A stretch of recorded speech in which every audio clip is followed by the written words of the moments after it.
Well, you're probably wondering what I'm doing here. This is Java Jim with First Line Equipment. And today we have the invasion of not one, but two flies in our room here.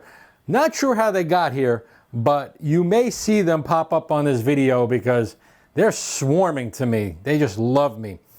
And what we have here today is the Rancilio Silvia Pro dual boiler espresso machine. And these two little flies are also attracted to Miss Silvia for some reason. Why, I'm not sure, but maybe it's the heat from the machine, but they are attracted to her. I can't answer why, but if you see them, I apologize. We're trying to get these things out of here because I don't personally like any flies. Anyways, today we're going to go over the backflush routine. There is a built-in backflush routine or a backwash routine. If you look in your manual, it's page 22 and 23. 22 is on the English language, as well as some other language there as well. The machine should be heated fully. Fill the reservoir. They don't tell you in the instruction manual, fill the reservoir, because you don't want this procedure to go on when the reservoir is low. So please fill it there. And then the detergent, I have basically a spoon right here. Typically a quarter to a half a teaspoon. Please, please, please don't use too much. If you use too much detergent, it'll backwash into the solenoid valve and can clog it. So less is more, okay? If you need to do it a second time, do it a second time, but don't follow the instructions. There's different backflush detergents that we sell, all assortment of types. Don't follow the instructions. Just, again, quarter to half a teaspoon, less is more. In the instructions, they basically want you to use their blind insert. We do sell optional 58 millimeter blinds that I believe work better. The code right now is RO37. There might be some other codes where we do sell the metal blinds. I do prefer them, but we'll go over using the one included by Rancilio, which is the rubber insert here. And you may ask why, and this portafilter is piping hot, but if you look here, you basically have a lot of coffee oils and staining. And you want to clean that. That's what backwashing or backflushing does, is clean the rancid coffee oils from the group head and through the three-way solenoid valve. It's not a descaling, it's a cleaning of the oils. Okay, so we'll put that basket back in. We'll mount the rubber insert in the 2-cup basket, and we'll put a little detergent, and we'll lock this in place into the group head nice and tight. In the instructions, they also say to use the cleaning brush to clean the gasket as well. There's a little trick to that, to not to do that, but there is a brush to use. They also ask you to remove the drip tray and put a cup under here or a canister. I also have paper towels on the side. And basically is what you want to do is hit both buttons on the control panel here, or the PID, and then you want to go to F1, press the switch, you get CL1, press it again, and now it's going to go through its process.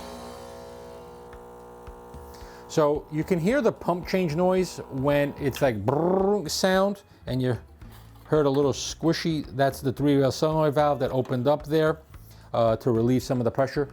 When it's filling up, you hear a loud sound, and when it gets under pressure, it goes to more of a hum. Okay, there's a little leakage that's happening here. That's some of the solution getting around the rubber gasket. And another little trick is to do a wiggle at the start. So when you do the wiggle and then close it, the solution goes up around the gasket and you'll get leakage here. You have to be careful that this is not under pressure because it'll blow off. So as soon as you hear the pump start, you can do the wiggle and then close it. And then again, I can do it real quick and close it. And you can actually see in here the rancid oils are mixing with the solution. And back here, you'll see some detergent.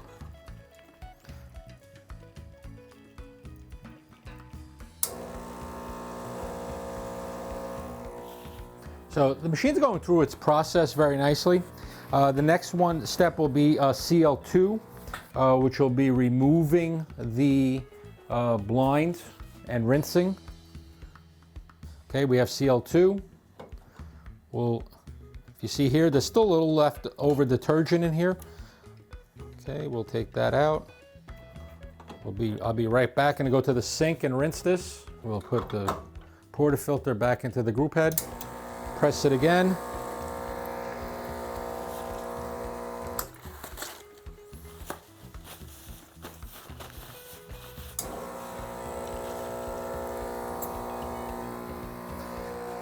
Then CL3 will be inserting the disc back in. Get there pretty soon.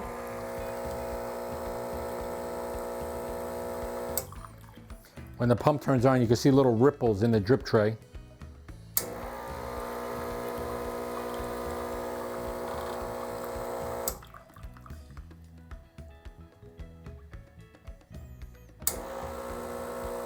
I think I swatted those flies pretty good because they're not coming back to us.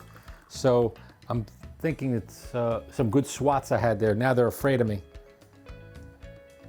Okay, CL3, take the portafilter off, put the rubber blind back in, close it, press it again.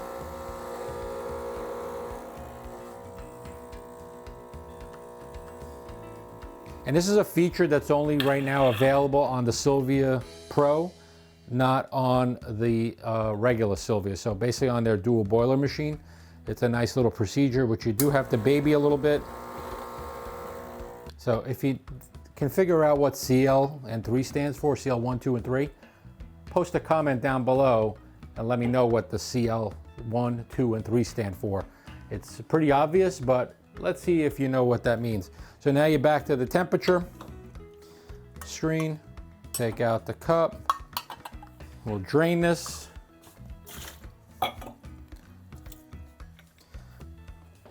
Bring this back. We'll drain the drip tray. Just be careful in case it splashes. It's a good time to rinse the drip tray. I do not recommend dishwashers for any of the components on the espresso machine.